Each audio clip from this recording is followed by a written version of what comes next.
Assalamualaikum warahmatullahi ta'ala wabarakatuh. Alhamdulillah, Alhamdulillah, Alhamdulillah. Wabihi nasta'inu ala umuri dunya waddin. Wassalatu wassalamu anbiya'i wal mursalin. Wa ala alihi wa sahbihi ajma'in. Amma ba'du. La haula wa la quwata illa billahil aliyil azim. Pada saudaraku yang dimuliakan Allah, yang mana pada malam hari ini akan kita sampaikan bagaimana caranya kita berdoa supaya diijabahi Allah, ataupun apa yang menjadi hajat kita dikabulkan. Jadi alangkah sombongnya manusia apabila tidak berdoa, ya Allah. Karena seandainya air lautan dirubah menjadi tinta, tidak cukup menulis kebesaran Allah. Jadi kepada saudara-saudaraku yang dimuliakan Allah, apabila selama ini masalah-masalah kita ataupun rezeki kita mengalami kesulitan, jangan lupa kita berdoa kepada Allah. Karena semua ini kita tidak pernah minta menjadi orang Jawa dijadikan orang Jawa. Kita tidak pernah minta menjadi suku apapun, baik suku Palembang, Lampung, maupun suku Sunda, ataupun suku Papua sekalipun. Kita tidak pernah minta, tetapi Allah yang menjadikan kita. Jadi nerima ing pandum ataupun menerima apa yang sudah Allah berikan kepada kita. Jadi saudara-saudaraku, begitu pentingnya kita ini berdoa tangan sebahu, saudaraku. Tangan sebahu bersungguh-sungguh menghadap ke kiblat. Apabila masalahmu sangat rumit dan sangat besar, terutama kaitan rezeki, keluarlah dari rumah, lihatlah matahari. Matahari adalah ciptaan Allah. Seandainya matahari ini diciptakan oleh pemerintah, oleh Bapak Jokowi ataupun oleh pemerintah Obama, sekalipun oleh orang Amerika yang katanya adidaya, kita bayangkan betapa banyak kayu bakar dibutuhkan. Dan betapa banyak tabung gas LPG diperlukan. Tapi karena kebesaran-Mu, ya Allah, seluruh dunia menikmatinya, ya Allah. Dari sebelum Masehi sampai sekarang. Jadi doa itu, saudaraku, tangannya sebahu menghadap ke kiblat. Bersungguh-sungguh ya, saudaraku ya. Berdoa itu kebutuhan, jangan keinginan. Ya Allah, aku butuh kendaraan, ya Allah. Ya Allah, aku butuh membayar hutang, ya Allah. Ya Allah, aku butuh jodoh, ya Allah. Seperti itu, saudaraku. Karena memintalah hanya kepada Allah. Jadi Qul huwallahu ahad itu, saudaraku. Jadi Al-Ikhlas ini, surat Al-Ikhlas ini begitu pentingnya di dalam kita berdoa. Selain Fatihah ya, saudaraku ya.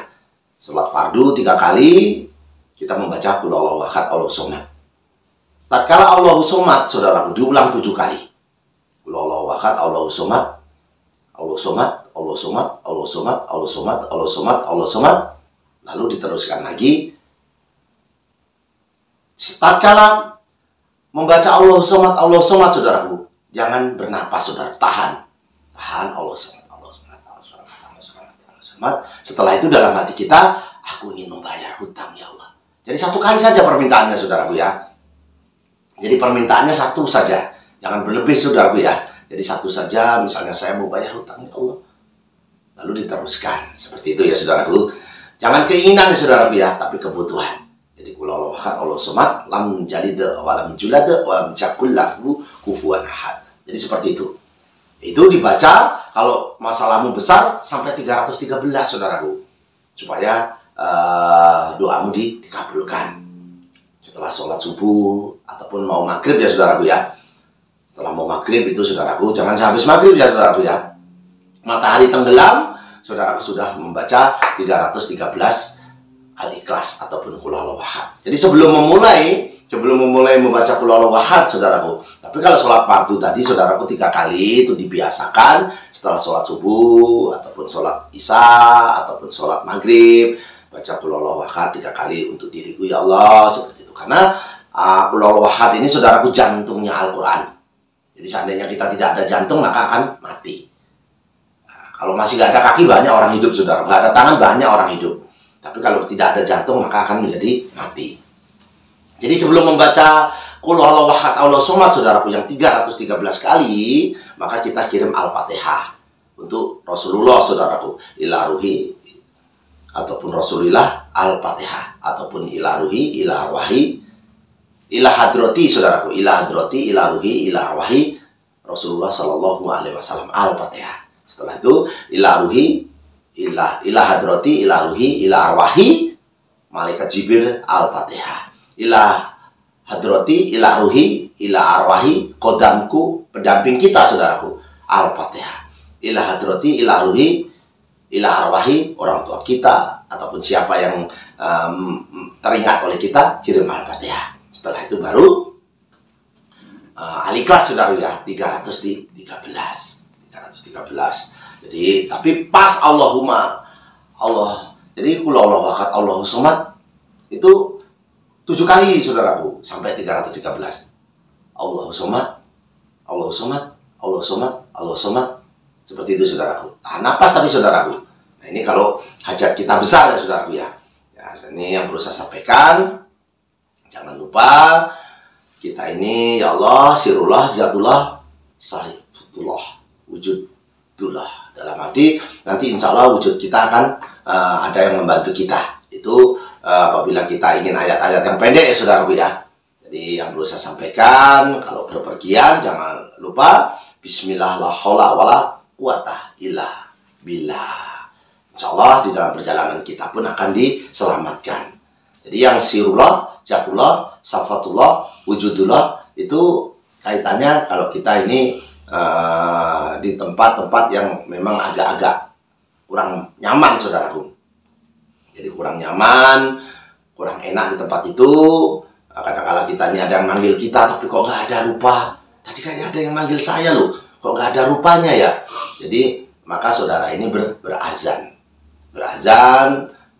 Kalau dengar suara azan ini saudaraku, setan ini lari terbirit-birit sampai terkentut-kentut saudaraku kalau dengar suara azan. Jadi kalau di tempat-tempat yang angker kita ada yang manggil ataupun kita takut di situ, kok kayaknya ada sesuatu, dengan azan saja setan ini takut saudaraku. Jadi bukan dengan ayat kursi saja ya saudaraku, apalagi dengan ayat kursi. Jadi yang perlu saya sampaikan saudaraku, apabila saudaraku ini terasa sesuatu yang tidak enak mengganggu kita, kadang-kala kena sihir saudaraku, ataupun kena guna-guna, kena santet dan lain-lain.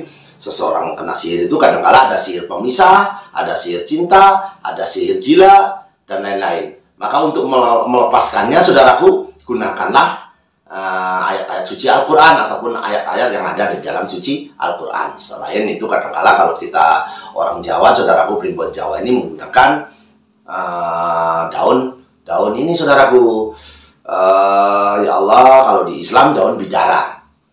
Daun bidara ini ditumbuk saudaraku, diambil airnya menggunakan wajan saudaraku, ditumbuk-tumbuk, dioseng-oseng seperti itu bisa untuk melumuri orang yang kena sihir ataupun menggunakan madu. Tapi madu ini biasanya orang yang kena guna-guna hipoten ataupun syahwat, dia tidak nafsu dengan istrinya, maka kadang-kala kena guna pemisah supaya mereka bercerai-berai. Jadi menggunakan madu kurang lebihnya 2 botol, satu harinya diminum 1 sendok saudaraku. Diminum 1 sendok, dibacakan Fatihah dulu saudaraku 3 kali lalu diminum. Jadi 3 kali sehari. Ini menggunakan madu pun bisa menghilangkan sihir, menggunakan daun bidara. Jadi yang perlu saya sampaikan itu saudaraku, ini untuk yang kalau menggunakan tradisi Jawa macam-macam saudaraku. Ada blenge ataupun ini saudaraku, yang ini apa? Ya Allah, ya Rabbi, kadang-kadang kita ini ingatannya bercabang-cabang nih saudaraku ya. Jadi kena sihir ini orangnya satu gelisah saudaraku. Gelisah. Kadang-kala mau tidur pun tiba-tiba sakit kepala, tapi disembuhkan kok susah, minum obat juga tidak sembuh, kadang sesak napas, terutama menjelang petang hingga malam. Itu ciri-ciri orang yang kena sihir saudaraku. Jadi ini menghilangkan sihir menggunakan ayat suci Al-Quran ya saudaraku ya. Tidak menggunakan primbon Jawa ataupun menggunakan ramalan Jawa. Tapi insya Allah di konten-konten yang akan datang, karena di Suriname, di Amerika sana pun masih banyak orang Jawa, di Malaysia pun banyak orang Jawa. Jadi dominan di Indonesia ini hampir 65% banyak orang Jawa. Makanya kita membuat primbon Jawa. Tapi pada saat ini, karena kita ini aman ma'ruf nahi mungkar, kita mencari kebaikan, lakum dinukum waliyadin, agamamu agamamu, agamaku, kita menggunakan agama kita saudaraku. Bukan berarti agama orang lain tidak baik ya saudaraku ya. Jadi yang namanya agama itu saudaraku aturan gaya manusia. Jadi manusia punya aturan dan punya gaya. Jadi gaya kami adalah gaya orang Islam. Jadi sebelum mau tidur itu saudaraku, supaya tidak kena guna-guna, itu membaca 3 qul saudaraku. Jadi An-Nas, Al-Falaq ataupun Al-Ikhlas saudaraku. Jadi itu dibaca, terus mau tidur saudaraku, terus dibaca Bismika Allahumma Ahya wa Bismika Amut. Seperti itu. Tapi dibaca 3 qul dulu ya, Bu. Ya saudaraku ya. Jadi An-Nas, Al-Falaq dan Al-Ikhlas. Jadi jangan lupa saudaraku ya, yang perlu disampaikan. Jadi doa mau tidur tadi saudaraku dengan menyebut nama Allah, aku hidup dan mati. Jadi kita serahkan hidup dan mati kepada Allah. Nah ini kepada saudara-saudaraku yang dimuliakan Allah. Sesungguhnya setan itu berkata, aku binasakan anak-anak Adam dengan dosa, dan mereka binasakan aku dengan la ilaha illallah. Astagfirullahaladzim. Jadi dengan kita banyak membaca la ilaha illallah, la ilaha illallah, la ilaha illallah, la ilaha illallah, ataupun astagfirullahaladzim, astagfirullahaladzim, astagfirullahaladzim, setan akan terbunuh ataupun kepanasan karena dibakar oleh anak-anak Adam. Sedangkan setan sendiri membakar manusia dengan menggoda dengan dosa-dosa. Jadi kalau mau membakar setan ataupun mengusir setan ataupun apapun, bentuknya banyak cara-cara Islam. Karena di dalam Al-Quran itu adalah penawar segala penyakit ataupun penyembuh di segala penyakit. Jadi bukan hanya kalam ilahi. Kalau kalam ilahi itu saudaraku, kita bicara dengan Allah. Kita bicara dengan Allah. Jadi Al-Quran ini Allah bicara dengan kita. Jadi kalam ilahinya Allah bicara dengan kita. Kalau sholat ini kita menghadap Allah, tapi kalau Al-Quran Allah bicara ke kita. Jadi tergantung manusianya. Saya hanya menyampaikan mana yang baik supaya bisa bermanfaat. Ya Allah, seandainya hamba-Mu ini bisa bermanfaat, ya Allah, panjangkan umur hamba-Mu ini, ya Allah. Dan apabila sudah tidak bisa bermanfaat, ya Allah, bunuh saja hamba-Mu ini, binasakan saja hamba-Mu ini, ya Allah, supaya tidak menjadi sampah di dunia ini, ya Allah. Jadi, kepada saudara-saudaraku yang dimuliakan Allah, yang perlu saya sampaikan, apabila kita disukai makhluk halus ataupun jin, saudaraku, karena berjalannya setan ini, saudaraku, ini berjalan pada manusia lewat tempat-tempat darahnya. Caranya seperti apa supaya mempersempit jalannya si setan ini ke darah kita? Dengan kita lapar, saudaraku. Maka dengan kita lapar, berpuasa ataupun kita lapar, maka darah itu mengalirnya tidak seberapa kencang, saudaraku. Tapi kalau kita kenyang, selalu kenyang, maka setan itu mudah sekali menggoda kita. Jadi ciri-ciri manusia disukai jin, saudaraku. Emosinya tidak stabil, suka menyendiri, aura wajahnya suka berubah-ubah, kadang-kala mendadak lebih galau, saudaraku, ataupun peminim. Dalam arti suka memamerkan aurat, ini mohon maaf yang perempuan. Kadang-kadang mudah ngambek dan malu-malu. Itu ciri-ciri orang yang disukai jin, ataupun jin iblis maupun jin apapun, saudaraku. Itu ciri-cirinya seperti itu. Sering merindukan seseorang. Nah itu dia disukai jin. Berhubungan badan, kerasukan, susah mengontrol nafsu, tiba-tiba merasa gelisah, saudaraku. Tahu-tahu kok gelisah seperti itu. Itu disukai jin. Merasa sering ditemani ketika tidur malam tanpa sebab. Jadi tidur sendiri, tapi kadang-kadang ada yang seperti menemani. Mudah jatuh cinta. Jadi mudah jatuh cinta ini saudara-saudaraku ini. Nah, ini yang jomblo-jomblo ataupun yang sudah berumah tangga. Ciri-ciri yang disukai jin adalah mudah jatuh cinta. Sekerja ini saudaraku ya. Jadi apapun pekerjaan saudaraku ini harus dimulai dengan bismillah. Ini saya teringat lagi, saudaraku, begitu pentingnya bismillahirrahmanirrahim. Menghadap ke timur, menghadap matahari. Di pagi hari pun itu bisa menyelesaikan masalah-masalah kita yang rumit-rumit ataupun utang-utang yang besar. Jadi di Jepang sana, saudaraku, agamanya Majusi. Karena dia saking salutnya, saking hormatnya dengan Tuhan ataupun dengan Allah, matahari itu disembah. Jadi kita membaca bismillahirrahmanirrahim menghadap ke timur, bukan ke kiblat ya, saudaraku ya, terbitnya matahari. Jadi, tapi lumayan banyak, saudaraku, itu sampai 313. Jadi yang perlu saya sampaikan, bismillahirrahmanirrahim, bismillahirrahmanirrahim, bismillahirrahmanirrahim, bismillahirrahmanirrahim. Jadi seperti itu, saudaraku.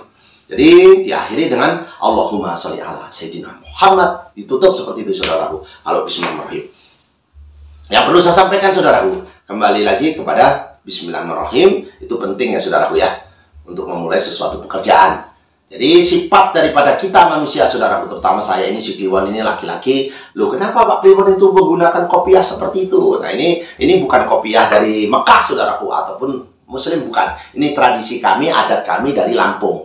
Saya ini diangkat saudara oleh Bapak Bupati Tulang Bawang, Bapak Abdurrahman Sarbini yang kami muliakan, yang kami hormati, mengangkat saya menjadi saudara angkat. Nah, saya dijulukannya kalau di Lampung Pangeran Sakti. Tapi kalau di Jawa, saya si Kliwon. Nah, Jadi yang perlu saya sampaikan bukan maksud apa-apa. Nanti kadang-kala penonton setia Budi Tunnel bertanya-tanya, itu apa kok kopiannya seperti itu. Jadi ini adalah tradisi kami di Lampung. Tapi pun kula nuwun sampurasun kepada saudara-saudaraku yang dimuliakan Allah. Kembali lagi, kita laki-laki saudaraku. Nah, si Kliwon Pangeran Sakti ini laki-laki. Jadi laki-laki itu senang dipuji.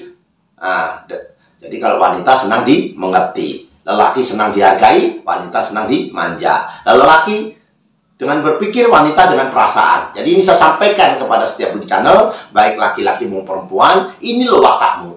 Jadi lelaki dengan berpikir, wanita dengan perasaan. Lelaki mudah memaafkan, wanita suka mengingat-ingat. Allah sangat membenci orang yang tidak mau memaafkan. Jadi orang yang mulia itu orang yang minta maaf, saudaraku. Dia benar tapi minta maaf. Bukan yang salah minta maaf, tapi yang benar nih minta maaf. Jadi Allah sangat benci dengan orang-orang yang tidak mau memaafkan. Jadi sekali lagi kita jangan sampai jadi manusia yang jatwat, rakus lagi pelit, atau jawadas, rakus lagi pelit. Nah, ulang lagi, kita tidak boleh menjadi manusia yang rakus dan pelit, suka teriak, bertengkar, berebut hak. Jadi kita jangan sampai seperti itu ya saudaraku ya. Jadi bangkainya malam suka tidur sampai pagi, itu adalah paling dibenci dengan Allah. Jadi Allah sangat benci dengan orang-orang yang bangkainya malam hari sampai di pagi hari, keledai di siang hari, karena yang dipikir hanya makan. Jadi jangan seperti keledai di siang hari, pintar masalah dunia namun bodoh masalah akhirat. Jadi yang perlu saya sampaikan, bukan berarti kami lebih pintar ataupun lebih sombong, tidak ada maksud seperti itu. Kita beramal ma'ruf nahi munkar, kita berlomba-lomba untuk mencari kebaikan. Jadi yang perlu saya sampaikan saudaraku, di detik-detik konten ini akan saya tutup. 6 karakter orang yang cerdas, cepat beradaptasi, tidak mudah tersinggung, berani mengakui kesalahan. Jadi itu salah satu orang yang cerdas, berpikir luas, melihat masalah dari berbagai sudut pandang, punya rasa ingin tahu. Punya rasa ingin tahu itu salah satu orang yang cerdas. Jangan membalas omongan orang ketika kamu marah. Jangan berjanji saat kamu sedang bahagia. Jangan mengambil keputusan saat kamu sedang sedih. Orang tua itu wajar kalau mereka cerewet. Akan tetapi mereka karena ada, kita karena mereka. Makin tua kita makin cerewet, karena di situ ladangnya pahala. Jadi kalau ibu kamu cerewet, bapak kamu cerewet, itu sudah wataknya Allah ciptakan supaya kita berbuat baik, dan disitulah ladang pahala kita. Bekerja menolong orang lain itu lebih mulia. Muliakanlah ibumu, Rasulullah bersabda sampai 3 kali, ibumu, dan muliakanlah anak yatim piatu, insya Allah akan mulia hidupmu. Itu saja yang perlu saya sampaikan. Apabila ada kata-kata saya yang kurang berkenan, mohon dimaafkan. Kalau ada kesalahan murni dari saya, si Kliwon Pangeran Sakti, dan ada kebenaran itu semata-mata datangnya dari Allah Subhanahu wa Ta'ala. Amin ya Allah. Saya ingin mendoakan saudaraku, kepada penonton yang subscribe terutama, saya ingin mendoakan semoga dijauhkan dari penyakit dan musibah ya Allah. Ya Allah, ya Allah, ya Allah, ya Allah. Allahumma inna nas'aluka selamatan fidin, wa ziyadatan fil ilmi, wa barakatan fil rezeki, wa taubatan qabal maut, wa rahmatan ba'dal maut. Allahumma awin alaina bil sakaratil maut, wa najatan minan nar wa atwa hisab ya Allah. Dengan doa tolak bala ya Allah, jauhkan kami dari musibah-musibah dan penyakit ya Allah. Allahumma fa'ana qala wal bala'a wal fasa'a wal munkara wa suyufal muqtalibata wa sadaida wal minhana mathara minha wa ma batara min baladina hadha khassa wa min buldanil muslimin amma innaka ala kulli syai'in qadir ya Allah. Untuk saudara-saudaraku, Joyo Wijayanti, lepur dining pangastuti, Joyo Haji diningkrat, rahayu. Akhirul kalam saya ucapkan, wabillahi taufiq wal hidayah. Wassalamualaikum warahmatullahi taala wabarakatuh. Tabarakallah ya Allah.